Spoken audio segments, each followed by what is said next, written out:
So thank you everyone for joining. This is going to be we've just preambled in the green room about this is going to be a cozy, comfy one, but Jordan's going to start dialing up. It's cold outside, it's warm in here. We've got our cups of tea and our comfy stuff on, and we're going to be talking about personalization. And in terms of personalization, we are in an environment where we have been sold technology for so long that thinks that personalization is to say, "Hi, Jordan, would you be interested in buying a list from the CIPD conference? Hi, insert name here." But personalization is so much more than that. And when you are in the employee listening space and you're using technology to scale, to grow your listening, to listen at key points in time, and personalization has to be just more than insert name here. Jordan, let's just open up with your immediate thoughts on technology versus everything else, and over to you. Great. I was actually thinking about this, and Nick, I must apologize to spring something on you, but I thought we could play a little bit of a game to start off. Okay. I've was thinking about it just as we were about to start the call. And it's a little game I call Straw Man and Steel Man. It's basically bad opinion versus bad opinion and good opinion. So we're going to do a bit of a hypothetical. So could you come up with a fake company for me, just to Nick, what would Nick Incorporated do or something like that? Oh, blimey, I don't know. Like rogue, rogue trader. There you go. Okay, so we work for Nick Incorporated, Rogue Traders Extraordinaire, and I want you to imagine that you're an employee in Nick Incorporated, um, and I'm going to ask for your opinion about something, both as an engaged employee to start with. How would you respond if you loved working for Nick Incorporated? But then also as a disengaged employee, so someone who's really cynical and doesn't trust being in Nick Incorporated. So, and I'm on my side, I'm going to play the part of Nick Incorporated's engagement and communications manager. So I have a problem. I ran an employee survey last year and only 30% of people filled it in. So I am desperate to improve that. And I've heard that personalization is what's going to help me fix it. So previously, the survey email invite sent out and it said, "Hello everyone!" exclamation mark. "We here at Nick Incorporated really care about your views and we want to know what you have to say. Click the link below to fill in the survey." So as an engaged employee of Nick Incorporated, Rogue Traders Extraordinaire, how would you receive that if you were already positive about working here? Yeah, I think it'd be cool. I mean, I'm part of everyone, right? So everyone, we are a team, you know. And like it feels like this is sort of company where we might say we are all family here. So yeah, like hi everyone. That's me. It's me and all of Great. them. So that's What great. would so now with your negative Nelly hat on, how would you feel getting that email? I'm gonna have to dial into that because I don't do negative very well unless I'm particularly tired. Um, yeah, I'd feel it's a bit faceless, if I'm honest. I mean, I've grown up in big companies, but I would probably be like, it's lazy. It's lazy. You don't care about me. This is you just care about the popular opinion, I guess, is where I would go. Because when I'm cynical, I'm hyper cynical. Yeah. So I start to feel that vibe in the company. People are like, "Oh, it's faceless," and that kind of thing. So I think, right, fix my response rate issue. I'm going to start with a comms audit. I'm Hmm. going to go through my communications channels. I'm going to think about how can I build personalization into that. And so actually, I'm like, okay, invite email. So and it's one thing that we can do in our platform as well is put a placeholder in. So about people's names, about people's teams. So instead, now you get an email for the next survey, and it's "Hi Nick," rather than "Hi everyone." "Hi Nick, really want to understand your views about working in the trading division of Rogue Traders Incorporated. We really want to feel part of this company, and we want to know your views to really help us improve." So how would engaged Nick feel about that level of personalization? The same as I felt before, if I'm honest. It probably hasn't Okay. changed. It probably hasn't really changed anything for me. So Yeah. yeah, I feel like it's the same. And what about negative Nick? Oh, blimey. it would depend on the day that I received it and the minute and the moments that I've Yeah. just gone through, right? So there may be an element where I would go, at least they've got my name right, hopefully. Yeah. Um, and if you said, hi, Nicholas, because that's what it says somewhere on a contract, I may be a little bit, I may raise an eyebrow at that moment. And I may be okay. I may be okay with it actually. If I though was in a moment of not living my best experiences, I may suddenly go, you know who I am. Yeah. How did you And that know? How do you know who I am? and I start to feel that mood music. I'm like, oh, but the thing is, I've been told personalization is important. So what I'm going to do actually is I'm going to go a step further as an engagement and comms person, and I'm going to personalize the questions. And I'm going to do that in kind of two ways. I'm going to personalize placeholders in there as well as the email text. And one of the things I'm going to have is on a question. We've got questions about managers. Well, we know who people's managers are. So actually, we'll go instead of I feel like my manager treats me with respect. Instead, the question is, I feel like Chloe, whatever, treats me with respect. And I'm also going to route the questions. So I'm going to ask some specific questions about your experience of working in the trading division. So there's going to be specific trading division questions. So you've got personalized email, personalized survey now. So does that change your positive or negative Nick's views in any way? I feel that, I mean, I think from my perspective, if the not necessarily negative, but the cynical person in me would probably sigh a bit of relief at that moment and start saying, actually, you're asking me a question I can actually answer now, not everybody questions. This is relevant now to me because I do have something to let you know about Chloe and the Yeah, way that she manages me, and that's far more specific than the managers here, the leaders here, my manager treats us with. yeah, I feel like there is an element in there. I would still maybe need convincing on some of the trust elements. yeah, I need to convince on some of the anonymity and confidentiality. Um, but personally, make it relevant to me. yeah, My team feels lazy in this day and age, but working in engineering sounds like that should have been doing that 10 years ago. And that level of dynamic personalization would probably, if I was disengaged or cynical, it would help me see the relevance of it. yeah.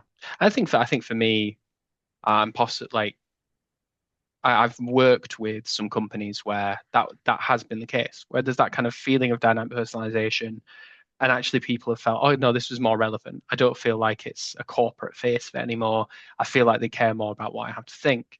But I have also worked with some companies, especially ones where there's low trust, where as soon as we get that specific in the question set, particularly about who their manager is, that's the alarm bells and the red flags. So it's the journey to that personalization is incredibly challenging, but it can yield some great rewards.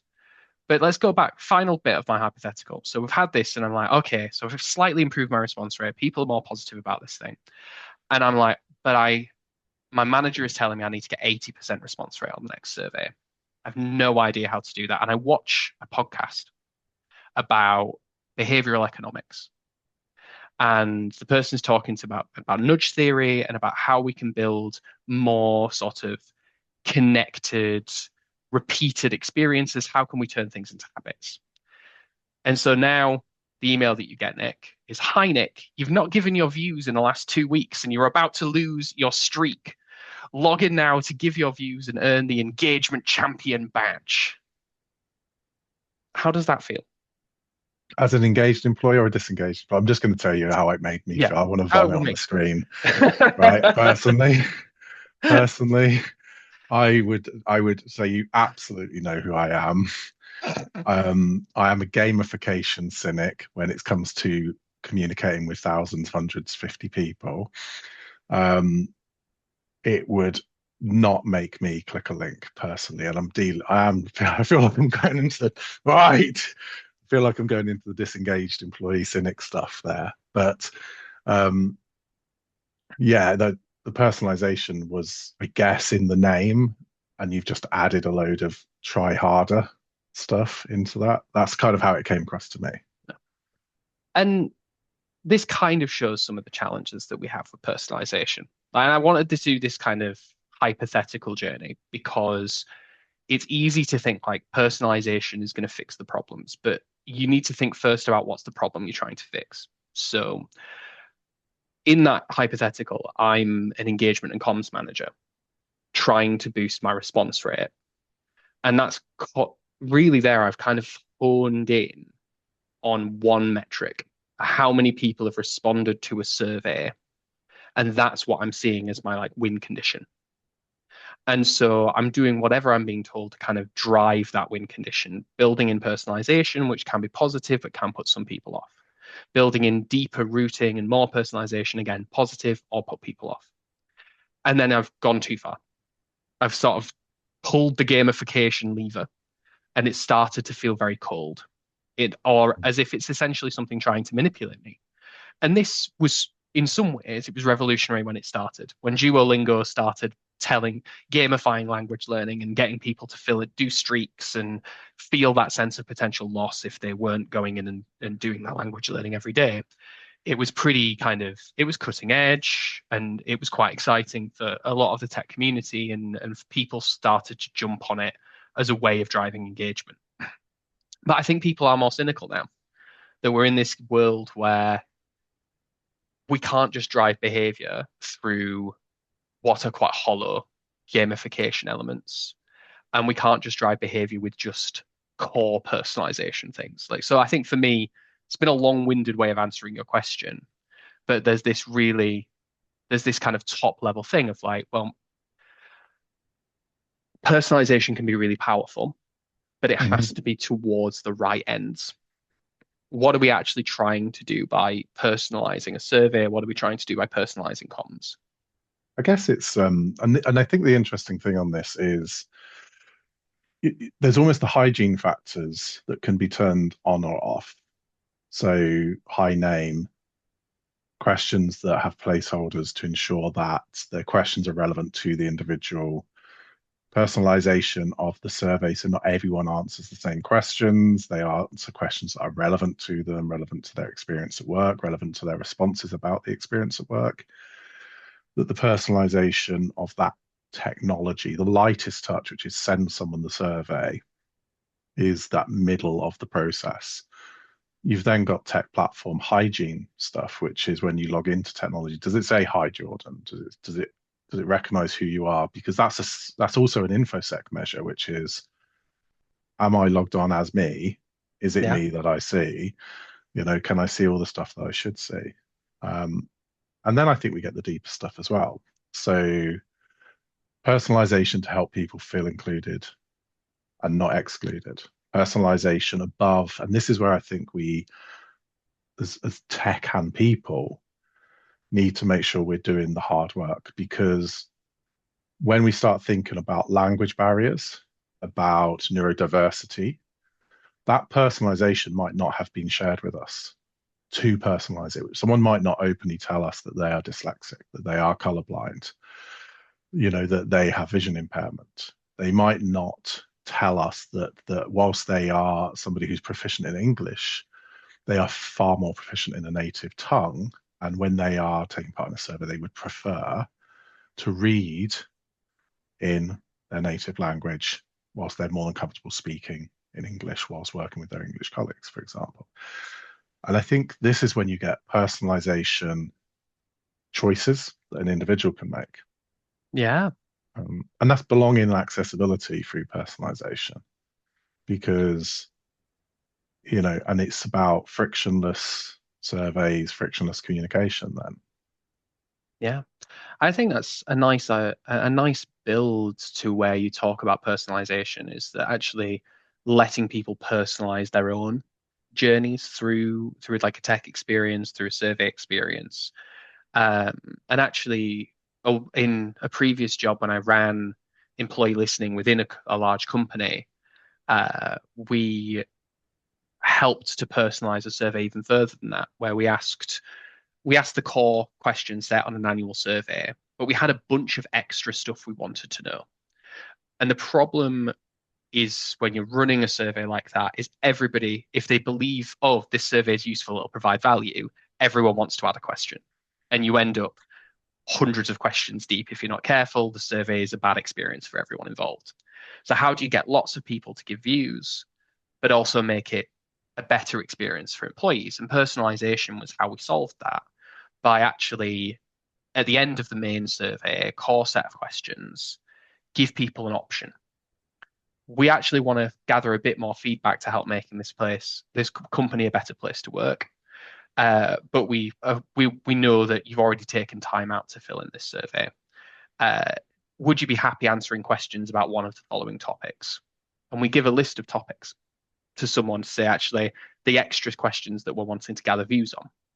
Or I'm happy, I'm okay for now, take me to the end of the survey. And then rooted from that question, we can take them to the extra questions, the extra topics that they want to fill in. And that personalization comes with two benefits. One, people picking their own survey journey, choose your own adventure style, but also I'm getting access to a load more data. First off, loads more data in terms of people filling in lots of different questions, gives me nice samples across the business. And the people who care about the topic are the ones giving me views, which is really helpful. But secondly, I get this really interesting bit of metadata, which is what topics do people care about and want to give views on? If I have a question, but if I have a question block, say a question section on that option, which is tell me about your opinions on the staff food options. And then I have another one, which is tell me about your views on pay and overtime. And I have another one, which is tell me about your views on the air control units in your building. And I got loads of people want to give me views on the first two topics, and there's maybe 3 or 4 people in the third. I'm like, well, I've not got any good data there, but what I have got is a clear sign, a clear signal that actually this is not top of the agenda for people. They care more about the food, more about paying overtime than they do about aircon control. I mean, it's a really interesting example, which, I mean, I have a question on that, which I guess for anyone who's watching this now or later, and because ultimately what we're trying to do here is in this space is get a response to a question from somebody that isn't just yapping through the survey and gives us some good data so that we can take action to help improve the experience of work for our people, outcomes for our customers, outcomes for our stakeholders. Does personalization improve the quality of feedback, or does it just improve the experience of taking part in a survey? It's a really great question. I think it depends on the personalization, but the quality of feedback can really be improved by clarity. So one thing that's really hard when you're designing survey questions, how can you make this as clear as possible to both the employee filling it in, but more importantly, to the person analyzing the data afterwards? What do people mean when they respond to this question? And like leadership is such a good example. When you say like views of leadership in an organization, you can provide clarity to that with subtext. So you can say, when we say leaders, we mean the executive team, which is these 6 people. Very clear. And then when you analyze the results, you can know it's about those 6 people. And when I go into an executive room and present the results back, and they go, oh, but who did they really mean by leadership? I can go, you. And it's really clear. But So it's really, it's without interesting there. personalization, it's hard to do it with it's things like team or managers or that kind of thing, where actually we can't just set one lot of subtext. We can sometimes give a definition of like the person who does your performance reviews, but there is an option with personalization that you provide so much more clarity to employees.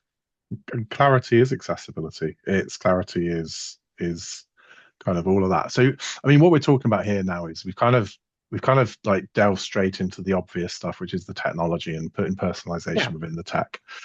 And I think there's, if I summarize this, which is, if everyone who is going to be watching this thinking about, well, what does it mean to me? It's like, well, basically, you should have some elements of technology that have personalization in it. And you may start with simply taking that as a name, and you may start with some of that stuff. And that's okay, but be aware of the negative consequences of that. You may have more for advanced example. technology. Sorry, for example, negative consequences. This response, silence brand. Yeah, I know it's an old meme format, but I do enjoy it. Sorry, carry on, Nick. that's great. Um, and we've almost then got tech from a tech spec, we've got a next level, which is kind of branching out now, which is let people personalize it for themselves. So we, for example, let people enter their own name. What do you prefer to be called? You may be Nicholas on the system, but do you prefer to be referred to as Nick? Tell us how you want us to refer to you. It's your name, and we will make that happen. Choose your language. Choose your font for accessibility. So that level is the next level up. And then we've also got personalization of the questions and all that. So the summary is the tech should do this heavy lifting. This should be there, but you can turn it off as well. Like you can make sure you know your people better than anyone. If this isn't going to land well and you don't have the time to build trust and process, you can stop the personalization stuff going in, pick that up later, or make the light personalization within the question design. So we have that around clarity and all the rest of it. So I think I think that's a good place to segue into when we talk about personalization in terms of employee listening. Of course, we talk about the recipient, but we must also talk about the organization structure. We must also talk about how we communicate. Forget the survey for a minute. Let's think about the data we hold, how we refer to things, a poster campaign across 150 sites, and how do we ensure that we personalize before the survey takes part? Because and it's a bugbear of mine, hence why I'm probably going on a little bit about it, is we were sold the dream from technology companies that personalization within their tech would do the work. But it doesn't do the work if somebody doesn't click and go into the technology. Yeah, so the work has to be done up front. So let's talk about that. Let's talk about personalizing the end-to-end experience from the start when you're going to decide to do it all the way through. I think, well, in some ways, Nick, I'm going to pass some of that question back to you because you come from Tesco, hundreds of thousands of employees, huge organization. Like, how do you personalize in that kind of environment, make people actually feel like they want to take part? I think so. So from my perspective on this, you have superheroes within your organization, and they are your line management. The reality is you cannot personalize to 460,000 plus people Yeah. from the head office. The communication will dilute as you go. The closeness you are to the person will dilute. The empowerment of a line manager is where you'll hit personalization and scale. You cannot scale by sending a link. You cannot scale by sending a paper form. Putting a poster up will not persuade anyone to take part in a survey unless they particularly wanted to. But good communications and enabling line managers on the why, the how, the what next, that part of the personalization piece, the line managers talking about it, getting them excited about it. And let's be honest, we've got a few different types of managers who care about a survey. Some people care because their boss cares, and they will say, well, it's important to them, so it's going to be important to me because that's how I shine. And you've got other people who say, it's important to me because it's important to me to understand my people so that I can support them. You might have blends in between, and I'm probably really. You've also got your competitive managers who see the Mhm. league table of response rates and they're somewhere in the middle and they're like, nah, that's not right. I want to go higher. But I Yeah. think that raises a really interesting question though, because you've got so when you think about survey communications, we're like, oh, I want to run a campaign to get people to fill in my survey. Like an initial instinct is often, how do we get posters out? How do we send the right emails? How do we put comms up on our corporate intranet that the survey is coming? Maybe I'll stick some like screens around the office and it'll show a poster. Are we focusing a bit too much on employees there? Is it actually that when we are looking to do a comms campaign for a survey, should we be going manager first? Should we actually be trying, are they the key population for a comms campaign for a survey? I mean, I was lucky to grow up in retail and like spend a lot of time in retail and then in hospitality. And I I say this a lot when I'm talking to people in so many different industries, which is when the distance between your people and your ultimate customer is thin, like it is in retail, hospitality, care, teaching. When it's thin, the impact of the experience is high on your customer. The distance between your HQ and those people is probably wide. The distance between a line manager and those people and your customer is thin. Managers first every time for me. If you are in that type of organization where you need to cascade communications, where the influence of the individual and the experience of the person on your ultimate goal is high, then personalize that through your line managers, really empower them and help them understand why. And it feels, and we're moving from personalized to a personal experience now and Yeah. helping them have one. 'Cause, uh, when we talk about like tech-enabled personalization, that is kind of it's still inherently a bit cold, isn't it? Because it is just how can we connect an individual to a tech platform or to our corporate brand? That's never going to beat a conversation, I don't think. Mm. Like, never actually going to beat someone being like, hey, can you fill in the survey? Feels weird because we have these conversations day in, day out, but it helps me to show what I'm doing well, but it also helps me to identify where we can change things.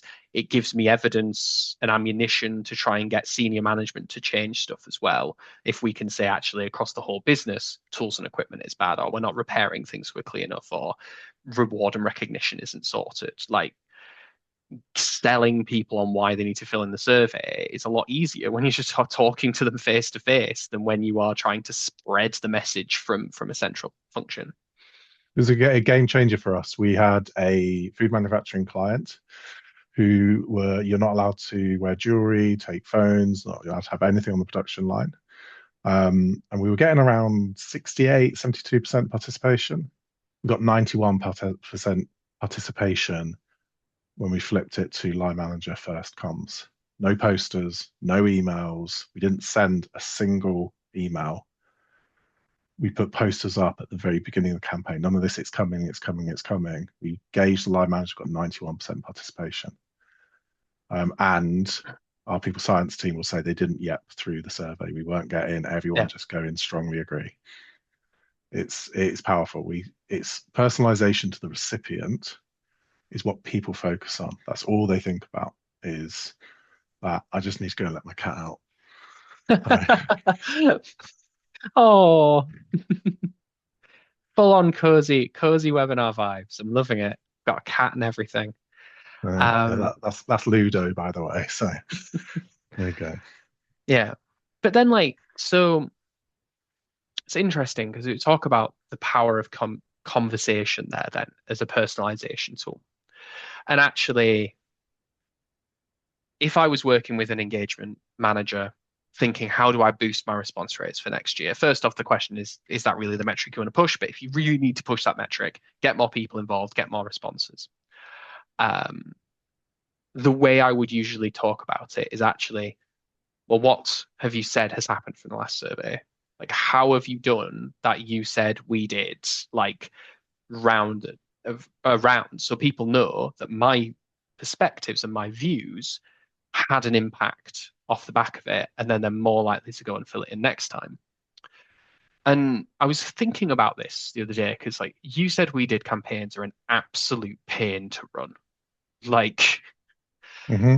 I I think back to my time, Green King, big pub company, running employee listening for them, and someone's like, "Well, we should do a you said we did campaign about the engagement survey," and I'm like, from a strategic level, one of the major things that happened from one survey, for example, was we changed tracking systems for equipment to improve how easily and readily they get fixed. That happened 2 months earlier than it may have happened already because it got moved around in prioritization. Maybe there was some extra leadership coaching in specific areas that happened, but obviously that's kind of a bit anonymous and behind closed doors. Make sure this is someone's individual performance. Don't want to make that public. How do I get people excited about these kinds of things? These big strategic, we moved a few levers, we quizzled a few dials to change a whole 40,000 person organization. They were the right things to do. And the data told us they were the right things to do. But building a you said we do campaign out of that is a nightmare because you can't get people excited Hmm. about these kinds of big strategic level things. And like, especially if it's feeding into like corporate strategy, like we need to think differently about how we employ people in certain types of brands. It's all very technical.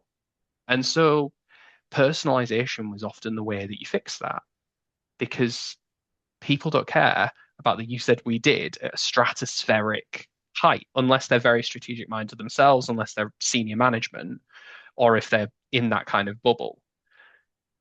People care if you changed the terrible seating in the staff room or the fact that a line manager wasn't spending enough time with their teams or that a senior manager didn't seem like they were listening to anything the team had to say. That's the stuff on the ground that people care more about and you can do a campaign on. And it kind of got me thinking, like, not just from a comms perspective in terms of managers first, but actually from a you said we did between the surveys, there's almost that question of again, should those should we be line management first of you should talk to your teams about the things you have done from the survey 6 months after the survey. And I'd probably go a step beyond that as well, which is we should be empowering the individuals to participate in the next steps. The survey recipients, if they wish to, should be part of actions and Yeah. action planning. They should have the freedom to tell their stories. You say we did campaign posters that I remember from my days in house were always a blank poster, fill in your own with a marker pen here, enter your participation result, enter the one thing you're doing from the survey, enter the lowest scoring and the highest scoring question and put it up somewhere. And Yeah. that was pretty much that was the tail end. That was the kind of okay communications. Worst was nothing. Best was sitting down apparently with a 120-page report from somebody, going through every pie chart possible. And like it wasn't just not very personal, it was boring. Yeah. And in just the same as making sure surveys are relevant, it wasn't relevant to me. If I work in Bolton store, I want to know what did we say in Bolton store? And not just that, what did we say in the grocery team in Bolton store? I want the grocery manager to talk through some of this stuff. So putting the power into a line manager's hands to have their dashboards, to have the data, to have the insights that they need to talk about what happened. The ability to broaden stuff into the communications element, the insights stuff. So actually not just personalizing the dashboard to say, this is my result. This is the results of people who said this.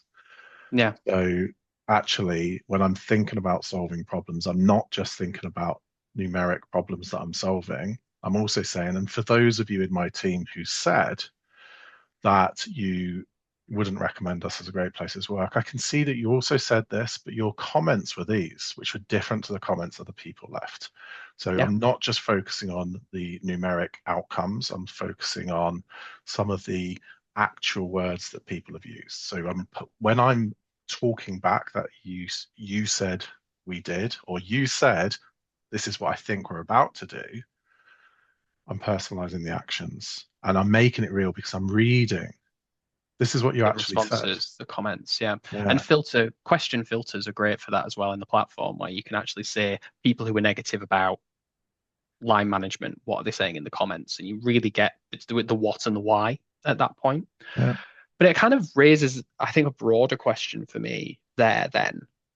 If it's all about conversation, if it's about people getting involved, it's about managers having the conversation with individual employees in a properly, I don't know, in a mature organization, should the survey be anonymous at all?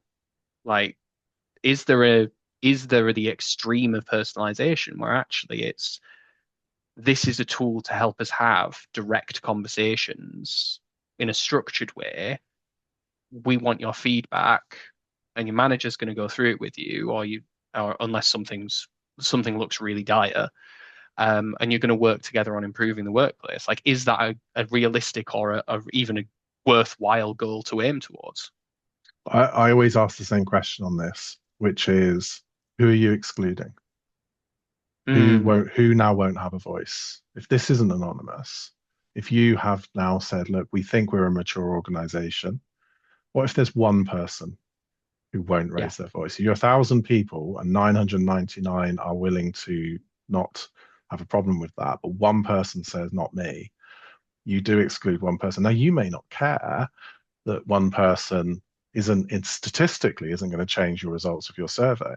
But when we talk about personalization of that individual's experience at work, so if we think about yeah, something like employee life cycle surveys, by default, they're not anonymous. It's about the yeah, individual telling us what's happened during like a that leavers moment in survey. Yeah, time. But if we think about that in pulse surveys, in well-being surveys, in annual surveys, the minute you exclude somebody, you take their voice away. And it's I think that's always my question, which is it's yeah, okay to be mature as a business and to maybe do smaller surveys, smaller targeted group surveys to ask permission from people to say, would you be willing to take part in this survey if it was not anonymous? yeah, We're looking to run one where we want to be able to talk to people about the results. The flip of that is then if it's not anonymous, but somebody talks about something that I need to know more about, how do I do that? And this is where yeah. I If it think, is anonymous and you need to contact them, yeah. And one thing, and I don't want to plug the platform too much on the webinar, but like one thing that we did release this year that has already started helping clients in this space is anonymous two-way chat on the platform. mm, So being able to actually don't have to have a survey that you can still have an anonymous survey, but then as a manager or a HRBP, you have a concerning comment, something you really need more detail on, you can reach out to that person in the platform, protecting the anonymity on both sides and say, I'm a HRBP in the business, really want to understand more about this because we think it's quite concerning to get a detailed response back from someone or and understand their perspective without having to breach that anonymity. So it's that able to still be a personalized journey and still have that personalized conversation about something potentially something that's quite problematic without um without excluding those individuals, like you say. I also think like when we think about answering that question, it's not just who are you excluding, but where could your blind spots be? Like you might think you're a mature organization having great conversations, but there could be some managers somewhere in your organization that you aren't that aware of who are pretty terrible and will start a mm. witch hunt and will discriminate against employees because of something left in a survey. So it's always better to kind of hedge some of those bets, but enable enough personalization around that to keep the positive conversations flowing. And I think that makes such a good point as well, which is going now back to probably dialing back some of that you said we did piece into personalizing the response to somebody. And that's where something like an open text, free text, unstructured text, whatever you want to call it, comes in handy because someone may have just come up with the best idea. So to be able to say thank you to someone who left an anonymous Yeah, comment isn't is doable. To drop yeah, them a message and to say we'd like to thank you for this, to thank somebody for their participation personally, to make when somebody has simply said, hey, look, everything's pretty good here, but could we just fix the kettle?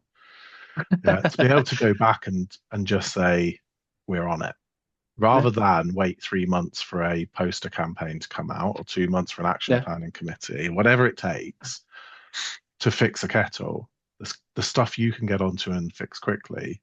If you are not in that location on a regular basis and can't broadly communicate it, you can specifically communicate it to the individual yeah, that, yes, new kettle, come in tomorrow. Don't worry about it. yeah, And I've seen it in things like two-way messenger and in your say. So the always on feedback platform that we've got, where people have said, specifically in hospitality, this was where somebody has said, I've been asking for new knives for a long time now. How can I prepare food to the standard that I want to? Read by an area manager who turned up that day with new knives. yeah, That's culture in the moment. And if we're going to talk about personalization, hi Jordan, I'd like you to take part in a survey, but turning up and saying, I know somebody in back of house here said that we didn't have the knives, and I'm sorry about that, but I've No. just fixed that. Yep. That doesn't need a poster. That'll be lived and breathed, Yeah. and let people tell their personal stories, because that head chef, that sous chef, that commie chef, whoever raised it, is telling someone else what they Yeah. did. And I think moving back onto like the what can you do from a corporate central office kind of perspective in this, personalization doesn't have to always be per individual. It can almost all you can also get there sort of with the psychological trick of people like me. So actually using things like free text commentary can be really powerful in your central comms. So like a CEO essentially doing their regular update video to the whole company, but in it saying we're taking action off the back of the engagement survey. And then like the temptation is to talk about everything. Temptation is to talk about we have a strategic 5 point plan to address these 7 questions off the survey, and here are all the percentage scores of the 7 questions on the survey, etc. Actually, your CEO gets up there and says, there's lots of plans going on across the business. Your line managers are really taking some effort to change things, but I want to bring your attention to these 2 stories and say you literally show a free text comment and say, look, this is one of the comments we received, and this is how we've tackled it. And well done to that line manager, well done to that area manager for tackling it. This is a comment we received. It's about L&D, for example. That's a great time for them to talk about these are the 3 things that you can see coming this year for the from our L&D strategy that can help you fix that. But by creating that kind of personal conversation, the person who left the comment is like, that's my comment.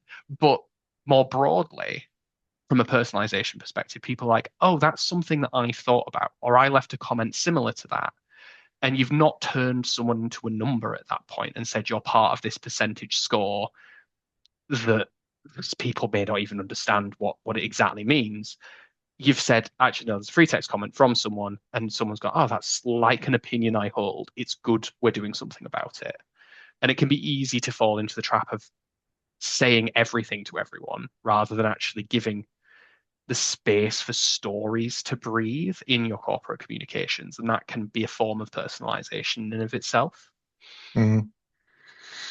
I think it's the outcomes, the communication of the outcomes do matter, and those personas, creating those personas. And I've seen it a lot more in insights reports that we've created around this is a typical engaged person in your organization. This typically is what they might look like. This is typically what they're saying. And I've probably got a couple of questions around specifics, but I probably want to just do a little summarize now. Yeah. We're 45 minutes in. Yeah. So it feels like it is when you're going to go out and do this communication, and when we communicate to not just recipients, but to the people that enable recipients, to the people who will be receivers of the data, the insights, and probably the people that will need to take action. The people who are having the conversations, like the personalization comes from those conversations. Yeah, to personalize it across your organization and let those people deliver your scale. And that's where you get scaled personalizations. Posters are great tools, but that's all they are, is a tool for that person to talk to an individual about something. Personalization through design, in terms of making sure the survey is designed correctly, utilizing people's departments, functions, Yeah. locations to ensure that they're being asked questions that are very specific and relevant to them, and And their adding clarity. preferences as well, both in terms of how they view the survey, but also then even the kinds of questions they want to answer. Yeah. And personalization through their own devices. So do you want to take part on a mobile phone, on a tablet, on a computer? How do you want to participate in this is personalization. So the whole design piece. And then you get that lovely tech stuff, which is what's your name? What would you like to be called? Yeah. What language would you like to participate in? What would you like a dyslexic friendly font to participate in? Within the survey, communicate with people with clarity. When we say this, we mean this, so Yeah. that they understand. And also say thank you in your survey. You know, there's no reason at the end of the survey when they hit submit, it's like not just thank you, go. What are you going to do next? Personalize the Yeah. experience for them so that when somebody says, I've just given you 5 minutes of my time and my opinion, tell them now And we will be doing this. Watch this video if you wish to personalize that Yeah. stuff. And then what we've talked about is personalizing insights through to action Yeah. and making sure And the that convers it again, it's feels the relevant. conversations Yeah. and how you communicate even centrally. Yeah, and it feels like it is always about make it personal, make it relevant. And personalization doesn't mean individualization. Personalization can mean teams. So we are Yeah. a team. And I think also as well, it's don't personalize because it looks exciting or trendy. Think about what is your outcome? Like how are you trying, what behaviors are you trying to drive? And then picking the personalization tools to do that is going to be a much more profitable way of doing it than just picking functionality because it looks good. And I suppose when we talked about all of this stuff in terms of general personalization, we've talked about the risks of it and we've talked about the positives of it. And then organization has to go and make those calls themselves. And I genuinely think this is where you cannot just ship technology that enforces personalization. If a work council in Germany says we don't want that for our people, but in the Yeah. UK, that's okay. You have to ship technology that is adaptable to location needs, department needs, and individual needs. So the ability to make sure that you're building that right as well Yeah. is probably broader personalization for larger organizations. And it feeds in like an element that feeds into that we haven't really discussed as well is like which demographic options are relevant to people. Like you, if you're in an international survey situation, um, the the ethnicity question that's from the UK census is only relevant to the UK. It's not Hmm. going to get you anything if you're running a survey in China. It's not going to Yeah. get anything if you're running a survey, even places like Australia, you're missing key populations and you're talking about people in the wrong ways. And so personalization can also extend to what demographic options are you giving people? And like Germany is a great example. Employment legislation is different there. There's focus instead around we don't collect personal demographic information. And we had a client recently approach this challenge in a really interesting way where they asked a question around um, do you feel discriminated against because of personal characteristics, and followed that up with what category of personal characteristic do you feel you've been affected by? Age, gender, ethnicity, sexual identity, etc. So you're not collecting any of that personal information. You don't know exactly what gender is causing the problem. You don't know the issue around that. But what you're doing is you're still enabling yourselves to open that conversation, even in a more restrictive employment landscape and law landscape than we have, say, here in the UK. Mm. Thanks, Mark. Mark's just dropped a message. He's going to be dropping off, so we'll do that. We are wrapping up, I think, as well. Yeah. So thank you for that that final piece there. We're going to start sending surveys out to anyone who's joined via Zoom. So this webinar was a more of what we would call a fireside chat webinar, less about sharing stuff on the screen, more about hearing from us. We would love to hear from people about what value they get from webinars like this and future webinars. So we will be sharing a post post webinar link to take part in that survey so that we can be better, do more content that people are interested in and what they want to hear about.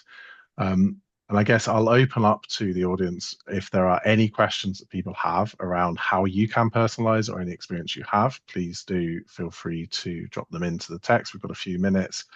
Otherwise, we'll start wrapping things up. Awkward silent moment now. We I'll take just the moment just to kind of say while we're waiting to see if any comments come through or questions like that. It's one of those areas where it can be, I don't know, it's a challenging topic because people can fall into binaries. Like we can think we have to personalize or not personalize. And actually, it's about where on the scale are you as a company going to be comfortable? And one of the key factors there, and you mentioned it earlier though, Nick, is trust. Like, how much do people trust your corporate brand? Because if they believe you are going to take care of them, that you are a positive brand to be part of, they're going to be more likely to trust you when if you personalize, or even if you accidentally over personalize, they're still going to give you the benefit of the doubt. Whereas the lower the levels of trust in you as an organization, your senior leadership are, the more people are going to clam up when personalization appears in a technology platform form. But conversation's quite a nice way of getting around that. Mm. So I think from the looks of things, we're probably good to wrap things up, Nick. Yeah, that's brilliant. So thank you, Jordan, for joining and sharing all of your experience. I know we will share this out on LinkedIn and socials. We've got some other content to share around personalization as well. And of course, if anyone is interested in just having the chat, you can reach out to Jordan or I. Absolutely. And we are always up to just talking about how this stuff works and how we go about it. So thank you everyone for joining, and thank you everyone for watching. Thanks, Nick. Thanks everyone. Bye bye.